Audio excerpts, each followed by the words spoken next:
संसारकै भाग्यमानी बाउले गाउँ बुढोले भनेको थाहा छ किन त मेरो साथमा भएर बिचरो गाउँ बुढो छोराको पिरले मर्नै लाग्या रहेछ। अब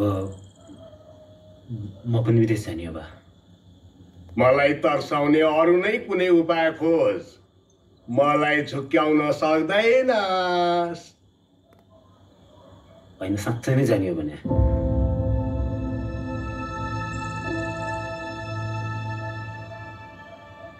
अनि किन मोरलाई टोकाइदिनु भयो त? अब टोक्दैन, मैले सम्झाएको छु। बुझ्छ कि छन् तेरा मितबार?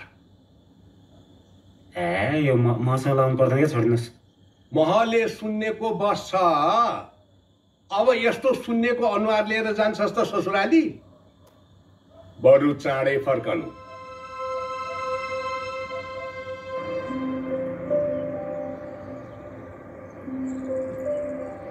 हामी विदेश जाने कुराले कस्तो खुसी हुनुभएको है बाबु मम्मी।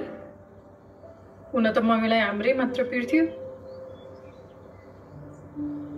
अब त तिमी पनि दसैँमा भेनाहरूसँग बसेर 20 रुपियाँ पोइन्टको म्यारेज खेल्न सक्ने हुने भयो।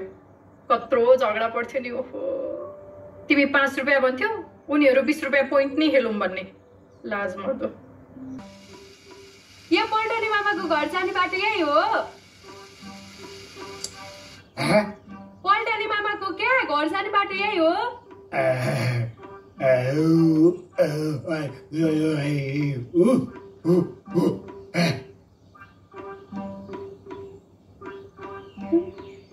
तँलाई मिल्ने केटो रहेछ त। दाइ, यसले कि तपाईँलाई होइन मन पराउँछ रे, बिहे गर्ने रे क्या।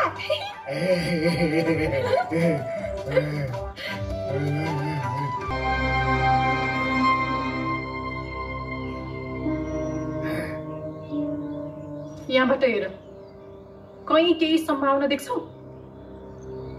यो भिर पाखामा जसरी तिमी हुर्कियौ, जसरी तिम्रा बाउ बराजुहरू हुर्किए, त्यसरी नै हाम्रो सन्तानलाई पनि हुर्काउने। अब त बुझ्यो होला नि मैले किन अहिलेसम्म बच्चा जन्माउन मानिन भनेर। किनकि म हाम्रो सन्तानलाई यो गाउँमा हुर्काउन चाहन्न।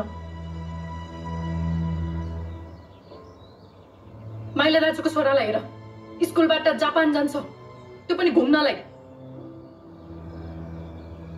जेठो दाजुको छोरो त अहिले नासाको बारेमा सोच्दो हो, अनि तिमी चाहिँ आफ्नो सन्तानको भविष्य बिगार्ने सोचिरहेछौ।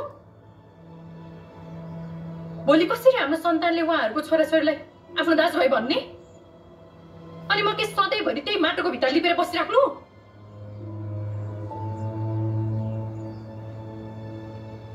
दुनियाँ कहाँबाट कहाँ पुगिसक्यो। ऊ चाहिँ स्वर्ग जान्छस् भन्दा गुहान नपाइएला भन्नेमा छ। मिलाएर भन्ने जिम्मा मेरो भयो ल। के भो तिमीलाई? नरौ तारी नरौ। के भन्छ यो? ट्रेन चढ्न मन लाग्यो भनेको भन्नु त माइलालाई।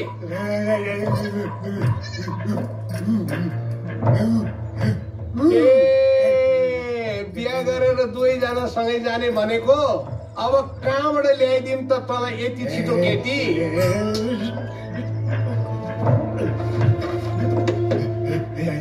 कोक्रो बुन्दैछु, आजै सक्नु पर्छ, नत्र बिटुलो हुन्छ। के गर्छ यो?